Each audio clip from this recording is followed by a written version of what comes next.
진시 황제는 천하의 권력을 가진 뒤에 불로불사의 꿈을 꾸게 되는 거죠. 인간적인 어떤 그런 한계를 사실 다 맛본 거예요. 자기가 할 수 있는 거 다 하고 그걸 넘어서자 했던 겁니다. 그러던 가운데 서불이라는 사람이 상소를 올립니다. 꼬드기는 거죠. 바다 가운데 3개의 산이 있는데 거기에는 신선들이 살고 있습니다. 어린 남자아이와 여자아이를 데리고 가서 신선들을 찾게 해달라는 거죠. 진시 황제가 얘기를 딱 들으니까 솔깃하거든. 그래? 한번 해봐라. 그래서 거금을 내립니다. 거금을 하사해서 서불이 동쪽 바다 곧 우리나라죠, 우리나라. 우리나라에서 볼 때 서해.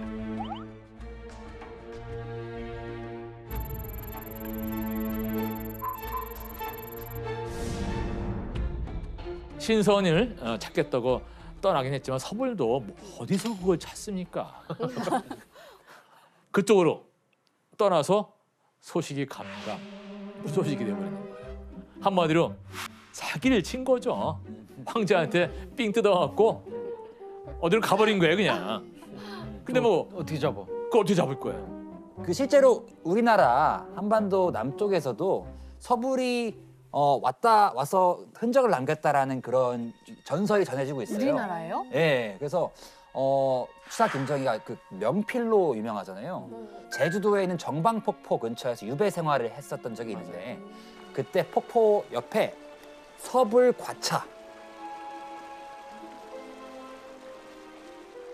서불 과차라는 뜻이 정확히 뭐죠? 그 서불이 여기를 지나갔다. 서불이 왔다 갔다라는 이런 나에게 왔다 감, 범선이 왔다 감 이렇게 쓰는 것처럼 서불 과차라는 글씨를 보고서 그거를 탁본을 했다고 합니다. 제주도에 가면은 서복 관련 박물관이 있는데요. 거기에 이렇게 기록되어 있습니다. 서복이 불로 장생약을 구하러 동남동녀 3,000명이랑 장인 100명과 오곡을 실은 선단을 데리고 한반도 일본 열도의 여러 지방에 도착했는데요. 그중 영주산은 전설의 삼신산 중 하나로 지금의 한라산을 말한다고 합니다. 그리고 서복이 동남동녀를 데리고 조천포에 상륙한 후에 불로 장생약을 구하러 영주산에 올라갔다는 거지요.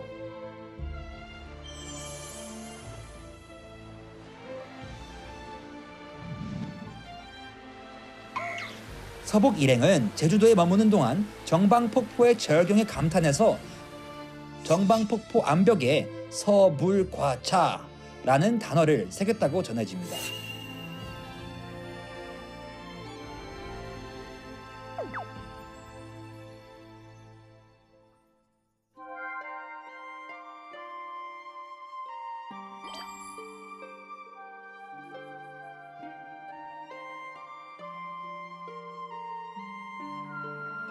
그리고 서귀포의 지명 또한 서복이 서쪽으로 돌아간 포구가 있는 마을이라는 데서 유래됐다는 설이 있습니다.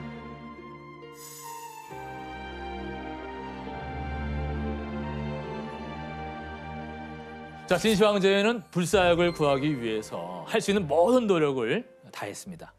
그 중에 하나가 이제 스스로 신선이 되려고 한 것이었는데 자신을 신선이라고 칭하는 2사람이 나타나서 자신들이 약을 구하러 갔지만은 방해물이 있는 것 같다.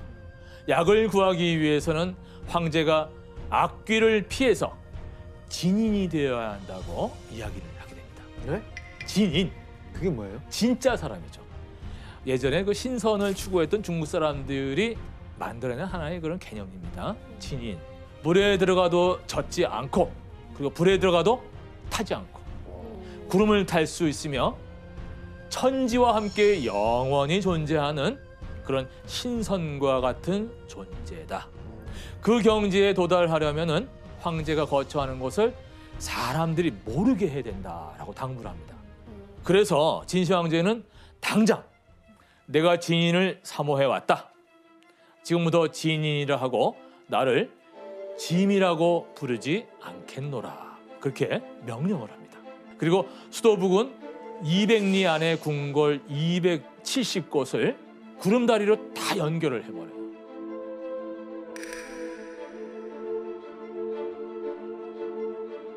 그리고 그 안에 배치된 사람들을 등록된 자기의 자리만 거기만 딱 있게 하고 다른 곳으로 옮기지 못하게 하게 만드는 거죠.